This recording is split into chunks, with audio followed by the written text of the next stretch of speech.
ಇನ್ನು ಬಿಡದಿ ಟೌನ್ಶಿಪ್ ವಿರೋಧಿಸಿ ದೋಸ್ತಿಗಳ ಪಾದಯಾತ್ರೆ ಇವತ್ತು ನಡೀತಾ ಇದೆ. ಇವತ್ತಿನಿಂದ 3 ದಿನಗಳ ಕಾಲ ಜೆಡಿಎಸ್ ಪಾದಯಾತ್ರೆ ಬೈರಮಂಗಲದಿಂದ ಫ್ರೀಡಂ ಪಾರ್ಕ್ ವರೆಗೂ ಕೂಡ ಈ ಪಾದಯಾತ್ರೆ ಸಾಗಲಿದೆ. 3ನೇ ದಿನ ವಿಧಾನಸೌಧ ಮುತ್ತಿಗೆ ಹಾಕುವಂತಹ ಕಾರ್ಯಕ್ರಮ. ಮೊದಲ ದಿನ ಕುಮಾರಸ್ವಾಮಿ ಚಾಲನೆ ಕೊಡ್ತಾರೆ, 2ನೇ ದಿನ ದೇವೇಗೌಡರು ಚಾಲನೆ ನೀಡುತ್ತಾರೆ. ಕೇಂದ್ರ ಸಚಿವ ಎಚ್.ಡಿ. ಕುಮಾರಸ್ವಾಮಿ, ಆರ್ ಅಶೋಕ್, ಛಲವಾದಿ ನಾರಾಯಣಸ್ವಾಮಿ, ಅಶ್ವಥ್ ನಾರಾಯಣ್ ಭಾಗಿಯಾಗ್ತಾ ಇದ್ರು. ರವಿಕುಮಾರ್, ನಿಖಿಲ್ ಕುಮಾರಸ್ವಾಮಿ, ಸುರೇಶ್ ಬಾಬು ಸೇರಿದಂತೆ ಮಾಜಿ ಸಚಿವರು, ಶಾಸಕರು, ಮಾಜಿ ಶಾಸಕರುಗಳು ಕೂಡ ಭಾಗಿಯಾಗ್ತಾ ಇದ್ದಾರೆ. ಜೆಡಿಎಸ್ ಬಿಜೆಪಿಯ ಜಂಟಿ ಪಾದಯಾತ್ರೆ ಬಿಡದಿ ಟೌನ್ಶಿಪ್ ವಿರೋಧಿಸಿ ಸರ್ಕಾರದ ವಿರುದ್ಧ ಪ್ರಬಲವಾಗಿ ಆಕ್ರೋಶವನ್ನು ವ್ಯಕ್ತಪಡಿಸುವುದಕ್ಕೆ ವಿಪಕ್ಷಗಳೀಗ ಸಜ್ಜಾಗಿವೆ. ಮೈಸೂರಿಗೆ ಆಗಮಿಸಿದ್ದಾರೆ ಕೇಂದ್ರ ಸಚಿವ ಕುಮಾರಸ್ವಾಮಿ. ಮೊದಲ ದಿನ ಇವತ್ತು ಕುಮಾರಸ್ವಾಮಿ ಚಾಲನೆ ಕೊಡ್ತಾರೆ. ಇವತ್ತಿನಿಂದ 3 ದಿನಗಳ ಕಾಲ ಈ ಪಾದಯಾತ್ರೆ ಸಾಗತ್ತೆ. ಇವತ್ತು ಎಚ್ಡಿಕೆ ಚಾಲನೆ ಕೊಟ್ಟರೆ ನಾಳೆ ಎಚ್ಡಿಡಿ ಚಾಲನೆಯನ್ನು ನೀಡಲಿದ್ದಾರೆ. ಇವತ್ತು ಚಾಮುಂಡಿ ಬೆಟ್ಟಕ್ಕೆ ಕುಮಾರಸ್ವಾಮಿ ಭೇಟಿ. ಬೆಳಗ್ಗೆ 7:30ಕ್ಕೆ ತಾಯಿ ಚಾಮುಂಡೇಶ್ವರಿಗೆ ವಿಶೇಷ ಪೂಜೆಯನ್ನು ಸಲ್ಲಿಸ್ತಾ ಇದ್ದಾರೆ. ಪಾದಯಾತ್ರೆ ಯಶಸ್ಸಿಗಾಗಿ ನಾಡದೇವಿಗೆ ಪ್ರಾರ್ಥನೆಯನ್ನು ಸಲ್ಲಿಸೋದಕ್ಕೆ ಮುಂದಾಗಿದ್ದಾರೆ ಕುಮಾರಸ್ವಾಮಿಗೆ ಸಾಥ್ ಕೊಡಲಿದ್ದಾರೆ ಜೆಡಿಎಸ್ನ ಶಾಸಕರು. ಬಿಡದಿ ಟೌನ್ಶಿಪ್ ವಿರೋಧಿಸಿ ಪಾದಯಾತ್ರೆಗೆ ಎಚ್ಡಿಕೆ ಇವತ್ತು ಚಾಲನೆ ಕೊಟ್ಟಿದ್ದಾರೆ. ಅದಕ್ಕೂ ಮುನ್ನ ಚಾಮುಂಡಿ ಬೆಟ್ಟಕ್ಕೆ ಭೇಟಿ ಕೊಡ್ತಿದ್ದಾರೆ. 7:30ಕ್ಕೆ ತಾಯಿಗೆ ವಿಶೇಷವಾದಂತಹ ಪೂಜೆಯನ್ನ ಸಲ್ಲಿಸಲಿದ್ದಾರೆ. ಪಾದಯಾತ್ರೆ ಯಶಸ್ಸಿಗಾಗಿ ನಾಡದೇವಿಗೆ ಪ್ರಾರ್ಥನೆ ಸಲ್ಲಿಸುವುದಕ್ಕೆ ಎಚ್ಡಿಕೆ ಮುಂದಾಗಿದ್ದು ಕುಮಾರಸ್ವಾಮಿಗೆ ಜೆಡಿಎಸ್ನ ಶಾಸಕರುಗಳು ಸಾಥ್ ನೀಡಲಿದ್ದಾರೆ. ಸರ್ಕಾರದ ವಿರುದ್ಧ ಪ್ರಬಲವಾದಂತಹ ಧ್ವನಿ ಎತ್ತಾ ಇದೆ ವಿಪಕ್ಷ. ಬಿಡದಿ ಟೌನ್ಶಿಪ್ ವಿರೋಧಿಸಿ ರೈತರು ನಿರಂತರವಾಗಿ ಹೋರಾಟವನ್ನು ನಡೆಸ್ತಾ ಇದ್ರು. ಅವರ ಹೋರಾಟಕ್ಕೆ ಬೆಂಬಲವಾಗಿ ನಿಂತಿತ್ತು ವಿಪಕ್ಷ. ಈಗ ತಾನೇ ಖುದ್ದು ಅಖಾಡಕ್ಕಿಳಿದು ಪಾದಯಾತ್ರೆ ಮೂಲಕ ಸರ್ಕಾರಕ್ಕೆ ಬಿಸಿ ಮುಟ್ಟಿಸೋ ಪ್ರಯತ್ನಕ್ಕೆ ಮುಂದಾಗ್ತಾ ಇದೆ. ಅದಕ್ಕೂ ಮುನ್ನ ಚಾಮುಂಡೇಶ್ವರಿಗೆ ವಿಶೇಷ ಪೂಜೆ ಸಲ್ಲಿಸುವುದಕ್ಕೆ ಎಚ್ಡಿಕೆ ಮುಂದಾಗಿದ್ದಾರೆ.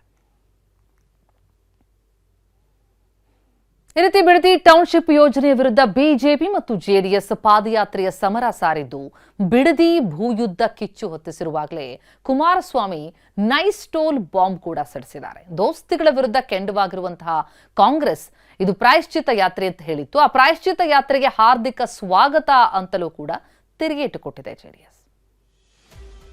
ಇವತ್ತು ಸರ್ಕಾರದ ಈ ಒಂದು ರೈತ ವಿರೋಧಿ ನೀತಿಯನ್ನು ಖಂಡಿಸಿ ಜೊತೆಯಲ್ಲಿ ಹೋರಾಟ ಮಾಡುವಂತ ತೀರ್ಮಾನವನ್ನ ಇವತ್ತು ಮಾಡಿದಿರಿ. ಬಿಡದಿ ಟೌನ್ಶಿಪ್ ವಿರುದ್ಧ ಇಂದು ದೋಸ್ತಿ ಪಾದಯಾತ್ರೆ. ಭೈರಮಂಗಲದಿಂದ ಫ್ರೀಡಂ ಪಾರ್ಕ್ ವರೆಗೂ ದೋಸ್ತಿ ನಡಿಗೆ. ಬಿಡದಿ ಟೌನ್ಶಿಪ್ ಯೋಜನೆ ವಿರುದ್ಧ ಬಿಜೆಪಿ ಜೆಡಿಎಸ್ ಮತ್ತೆ ಸಮರ ಕಹಳೆ ಮೊಳಗಿಸಿದೆ. ಬಿಡದಿ ರೈತರ ಪರ ನಿಲ್ಲುವ ಮೂಲಕ ರಾಜ್ಯ ಸರ್ಕಾರವನ್ನ ಇಕ್ಕಟ್ಟಿಗೆ ಸಿಲುಕಿಸಬೇಕು ಅಂತಾನೆ ಇಂದಿನಿಂದ ಬೃಹತ್ ಪಾದಯಾತ್ರೆಗೆ ರೆಡಿಯಾಗಿದ್ದಾರೆ. ಬಿಡದಿಯ ಭೈರಮಂಗಲದಿಂದ ಫ್ರೀಡಂ ಪಾರ್ಕ್ ವರೆಗೆ 3 ದಿನಗಳ ಕಾಲ ಪಾದಯಾತ್ರೆ ನಡೆಸಲಿದ್ದಾರೆ. ಈ ಸಂಬಂಧ ನಿನ್ನೆ ಬೆಂಗಳೂರಿನ ಖಾಸಗಿ ಹೋಟೆಲ್ನಲ್ಲಿ ದೋಸ್ತಿ ನಾಯಕರು ಸಮನ್ವಯ ಸಭೆ ನಡೆಸಿದ್ರು. ಸಭೆಯಲ್ಲಿ ಕೇಂದ್ರ ಸಚಿವ ಕುಮಾರಸ್ವಾಮಿ, ವಿಪಕ್ಷ ನಾಯಕ ಅಶೋಕ್, ಛಲವಾದಿ ನಾರಾಯಣ್ ಸ್ವಾಮಿ ಸೇರಿದಂತೆ ಘಟಾನುಘಟಿ ನಾಯಕರು ಭಾಗಿಯಾಗಿದ್ರು.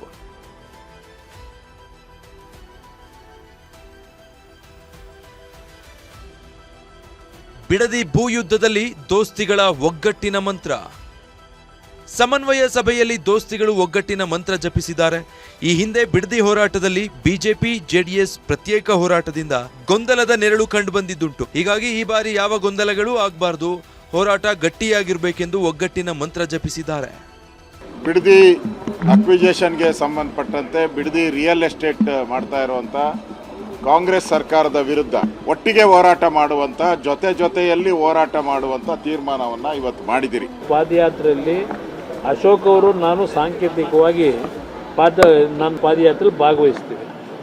ನಂತರ ಆ ಒಂದು ಪಾದಯಾತ್ರೆ ಮುಂದುವರಿತದೆ. ನಾವು ಸಾಂಕೇತಿಕವಾಗಿ 2 ಪಕ್ಷಗಳು ಪಾದಯಾತ್ರೆಗೆ ಚಾಲನೆ ಕೊಡ್ತೀವಿ. ಸಾಂಕೇತಿಕವಾಗಿ ಅಶೋಕ್ ಅವರು, ಅವ್ರ ಸ್ನೇಹಿತರು, ಅವರು ನಮ್ಮ ನಾರಾಯಣ ಸ್ವಾಮಿಯವರು ಇದ್ದಾರೆ. ಇವತ್ತು ಒಂದು ಧ್ವನಿಯಾಗಿ ನಾವು ಕೆಲಸ ಮಾಡಬೇಕು.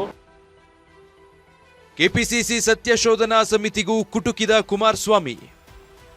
ಸಿಎಂ ಡಿಕೆ ಶಿವಕುಮಾರ್ ವಿರುದ್ಧ ಗುಡುಗಿದ ಕೇಂದ್ರ ಸಚಿವ ಕುಮಾರಸ್ವಾಮಿ 2006ರಲ್ಲಿ ಮಾಡಲಾಗಿದ್ದ ಸತ್ಯಶೋಧನಾ ಸಮಿತಿ ವಿಚಾರವನ್ನ ಉಲ್ಲೇಖಿಸಿ ಕಾಲೆಳೆದಿದ್ದಾರೆ. ನೀವು ಬಿಡದಿಗೆ ಹೋಗಿ ವರದಿ ಮಾಡಿದ್ರೋ ಅಥವಾ ನೀವು ಇಲ್ದೆ ಮಾಡಿದ್ರೋ ಅಂತ ತಿರುಗೇಟು ಕೊಟ್ಟಿದ್ದಾರೆ. ಸತ್ಯಶೋಧನಾ ಸಮಿತಿ ಕಾಂಗ್ರೆಸ್ ಪ್ರದೇಶ ಕಮಿಟಿಯಿಂದ ಮಾಡಿದ್ರಲ್ಲ, ಇಲ್ಲಿ ಯಾರ್ಯಾರಿದ್ದೀರಪ್ಪ ಸಮಿತಿಲಿ?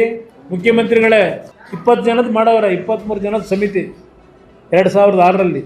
ಯಾವಾಗ ನಮ್ಮ ಸರ್ಕಾರ ಇತ್ತು, ಯಾವಾಗ ನಮ್ಮ ಸರ್ಕಾರದಲ್ಲಿ ಅವತ್ತು ಕೆಲವು ತೀರ್ಮಾನ ಮಾಡಲಿಕ್ಕೆ ಹೋದೋ, ನಾವೇನೋ ರಾಜಧಾಂತ ರೈತರ ಭೂಮಿನೆಲ್ಲ ಇವತ್ತೆಲ್ಲ ಕೈಗಾರಿಕೆಗಳು ಅದಕ್ಕೆ ಅಂತ ಮಾಡಕ್ಕೆ ಹೊರಟುಬಿಟ್ಟವ್ರೆ ಅಂತೇಳಿ ಮಾಡಿದ್ರಲ್ಲ ಸತ್ಯಶೋಧನಾ ಸಮಿತಿ.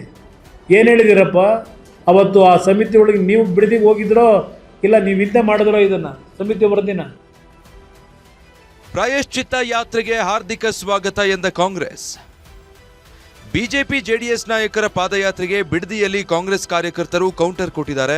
ಪ್ರಾಯಶ್ಚಿತ್ತ ಯಾತ್ರೆಗೆ ಸ್ವಾಗತ ಅಂತ ಬೈರಮಂಗಲ ಸರ್ಕಲ್ನಲ್ಲಿ ಬ್ಯಾನರ್ ಹಾಕಿದ್ದಾರೆ.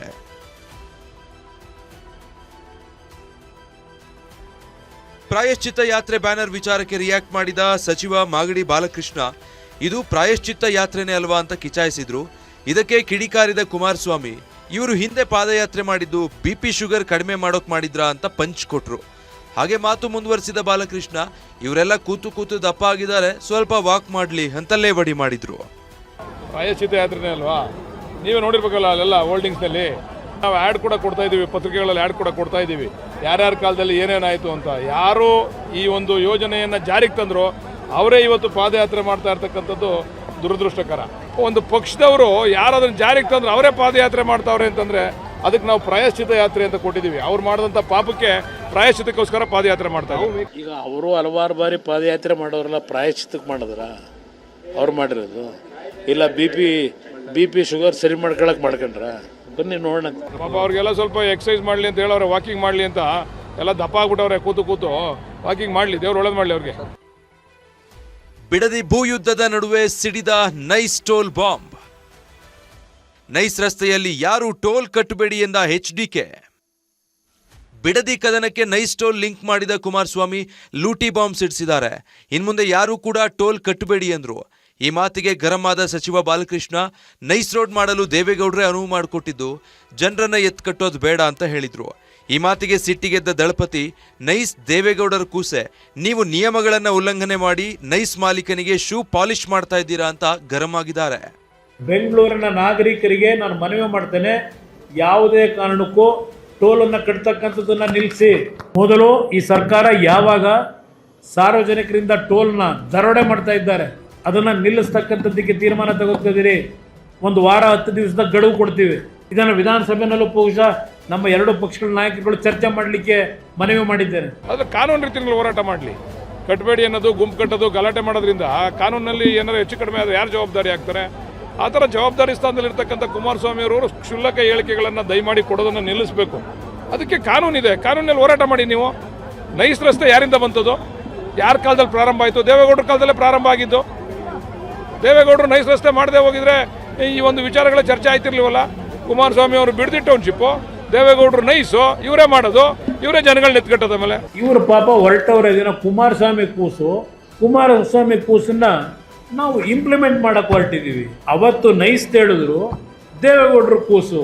ಹೌದಪ್ಪ, ದೇವೇಗೌಡರು ಕೂಸು, ಅದನ್ನು ಒಳ್ಳೆ ರೀತಿಯಲ್ಲಿ ಬೆಳೆಸಿ ಅಂತ ಹೇಳಿದ್ರು. ಅದಕ್ಕೆ ಫ್ರೇಮ್ವರ್ಕ್ ಅಗ್ರಿಮೆಂಟ್ನೆಲ್ಲ ಉಲ್ಲಂಘನೆ ಮಾಡಿ ಯಾರ ನೈಸ್ ಕಂಪನಿ ಮಾಲೀಕನಿಗೆ ಶೂ ಪಾಲಿಶ್ ಮಾಡ್ಕೊಂಡಿದ್ದೀರಿ. ಹೀಗೆ ನಾಯಕರ ಮಾತಿನ ಕಾಳಗ ಕೈ ಮೀರಿದೆ. ಇಂದಿನಿಂದ ಬಿಡದಿ ಸಂಗ್ರಾಮಕ್ಕೆ ದೋಸ್ತಿ ಧುಮುಕಲಿದ್ದಾರೆ. ಒಟ್ಟಿಗೆ ಸರ್ಕಾರದ ವಿರುದ್ಧ ಸಿಡಿದೇಳಲಿದ್ದಾರೆ. ಇದರ ನಡುವೆ ಕುಮಾರಸ್ವಾಮಿ ನೈಸ್ ಟೋಲ್ ಕಟ್ಟಬೇಡಿ ಅಂತ ಹೇಳಿದ್ದು ಇನ್ಯಾವ ಹೈಡ್ರಾಮಾ ಸೃಷ್ಟಿ ಮಾಡುತ್ತೋ ಕಾದು ನೋಡಬೇಕು. ಸುನಿಲ್ ಜೊತೆ ಈರಣ್ಣ, TV9 ಬೆಂಗಳೂರು.